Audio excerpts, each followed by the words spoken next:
Today is Monday, January 17th. We're talking about MLK Day, why it's not really considered a day off, and which laws the King family will be marching for in Washington, D.C. today. Also, what to know about a hostage situation at a synagogue. And the entire West Coast in the U.S. was under a tsunami advisory over the weekend. We'll tell you why and the impact to other countries. Plus, where more winter weather is headed, why a top-ranked tennis player was deported right before a major tournament, and celebrating Betty White, the movie you can only see in theaters today.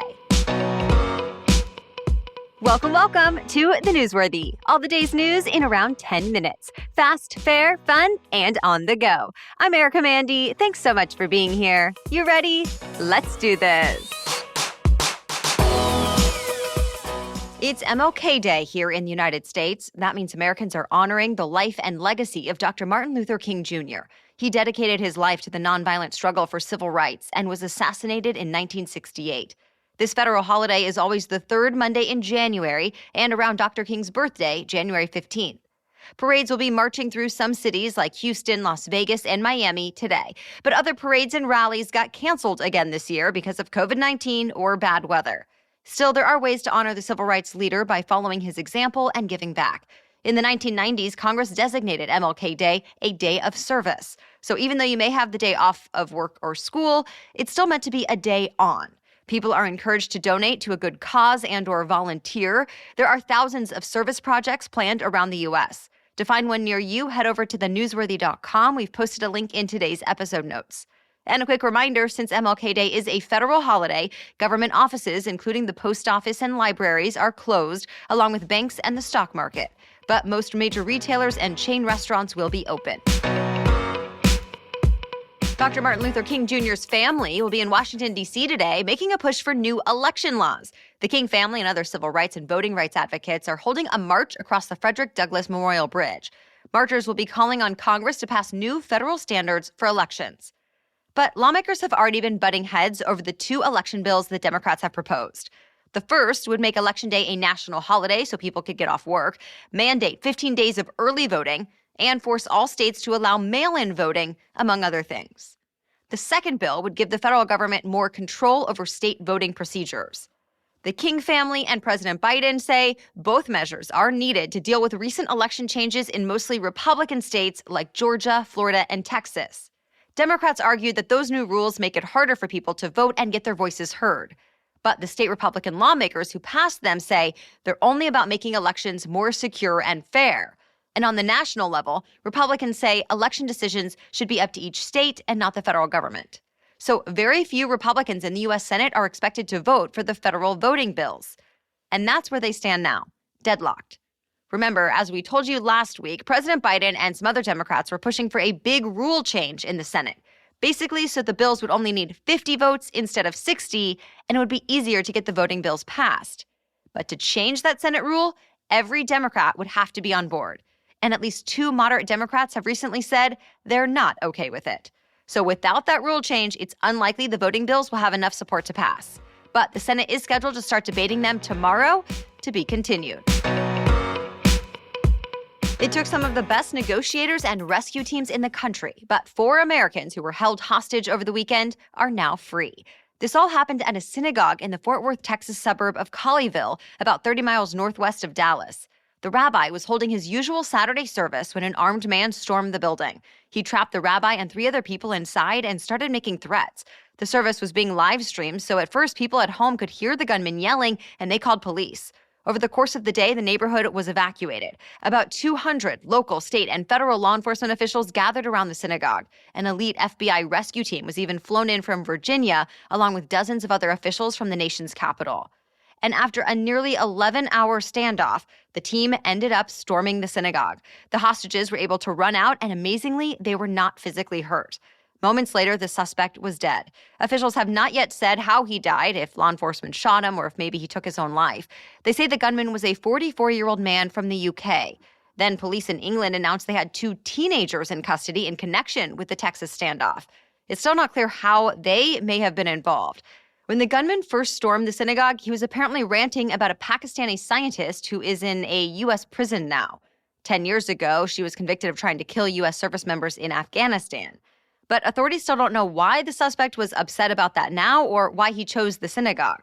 One FBI official says it doesn't look like he was specifically targeting the Jewish community, but other synagogues and other Jewish institutions did have extra security this weekend just in case.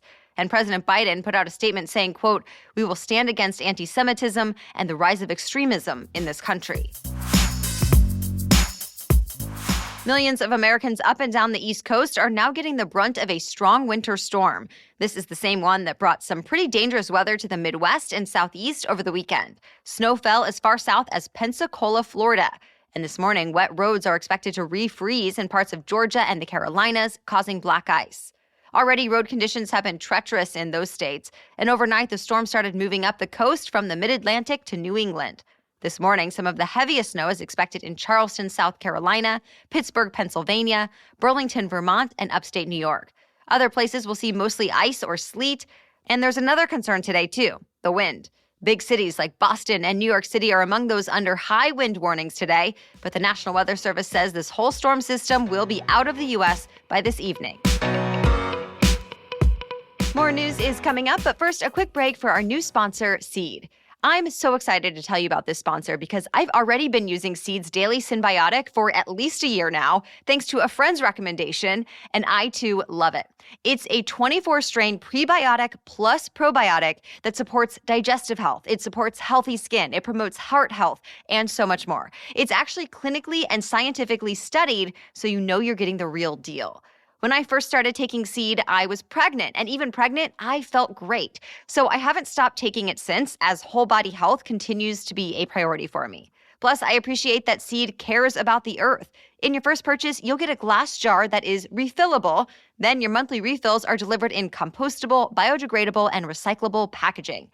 And right now, you can get 15% off your first month's supply of Seed's Daily Synbiotic by visiting seed.com/newsworthy or by using code newsworthy at checkout. I take mine every morning. Again, go to seed.com/newsworthy or use the code newsworthy at checkout. West Coast cities in the U.S. already got the all clear, but they were under a tsunami advisory over the weekend. The reason? A massive underwater volcano eruption in Tonga. That's in the South Pacific, northeast of New Zealand and southeast of Fiji. But the eruption was so loud, people could hear it 5,000 miles away in Alaska. Radio New Zealand says it sent ash, gas, and steam at least 12 miles into the air. As of Sunday, New Zealand's prime minister said no one there has been reported seriously hurt. But roads and homes were flooded, and people who live there lost phone and internet service. Today, New Zealand and Australia sent military and surveillance flights to assess the damage. Tomorrow, they'll come back with supplies. Saturday's underwater volcano eruption caused large waves in other places like Hawaii and Japan. And sadly, in Peru, 2 people died when they were swept off the beach. There was also a little bit of flooding around Hawaii, but no major damage. The eruption sent large waves to the U.S. West Coast, too, like California, Oregon, and Washington. Santa Cruz, California, reported minor flooding, and some Southern California beaches, boardwalks, harbors, and piers were closed over the weekend. But now that the warnings have lifted, most everything here in the U.S. is back to normal today. The Australian Open started today without the #1 tennis player in the world, Novak Djokovic. Now the focus is on the tournament instead of Djokovic's fight to avoid deportation.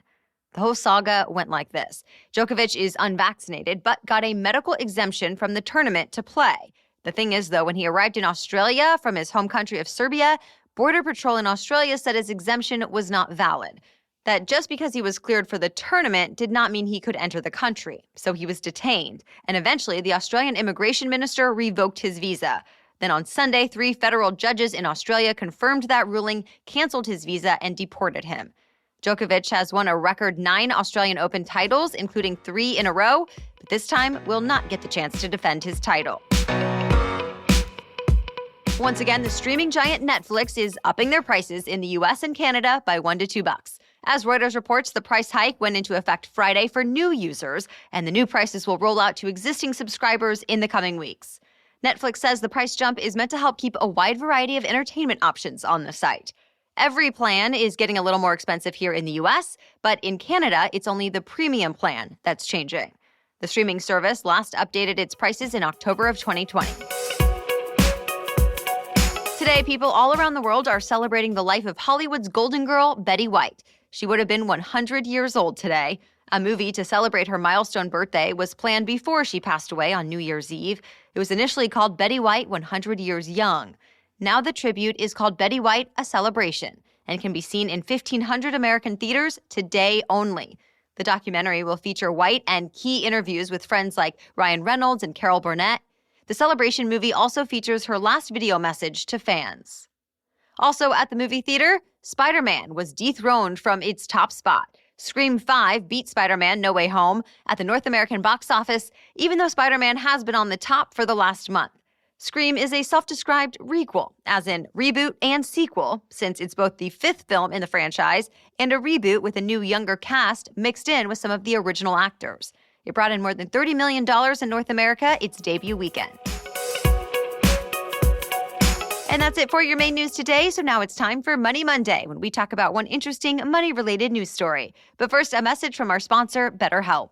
There are certain times of the year that cause me to reflect more than usual, and the new year is one of those times. I think talking with a therapist is one of the best ways to figure out what, big or small, may be holding me back from being my happiest and reaching my goals. And BetterHelp makes it more convenient than ever. BetterHelp will assess your needs and match you with your own licensed professional therapist. Then you can start communicating in under 24 hours, and you can send your counselor a message anytime. Of course, you always connect in a safe and private online environment. The service is available for clients worldwide. It's not self-help, it's professional counseling that is both convenient and affordable. I want you to start living a happier life today. As a listener, you'll get 10% off your first month by visiting betterhelp.com/newsworthy. Again, that's BetterHelp, H-E-L-P, betterhelp.com/newsworthy. Now back to Money Monday.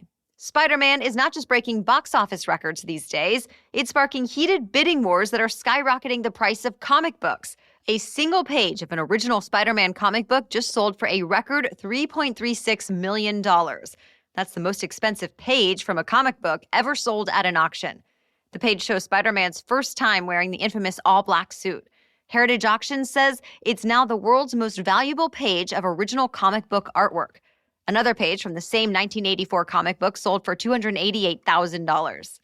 Vintage Superman is also pulling in its share of cash for comics. Last month, a rare Superman comic flew off the auction block for more than $2.6 million. The 1938 original first Superman comic book cost only a dime when it was first published. The seller bought it from its original owner in 1979 and reportedly kept it in a temperature-controlled safe, so the great condition was said to have helped increase the value. All right, thank you so much for listening today and every day. We'll be back with more news to know tomorrow. Until then, have a great day.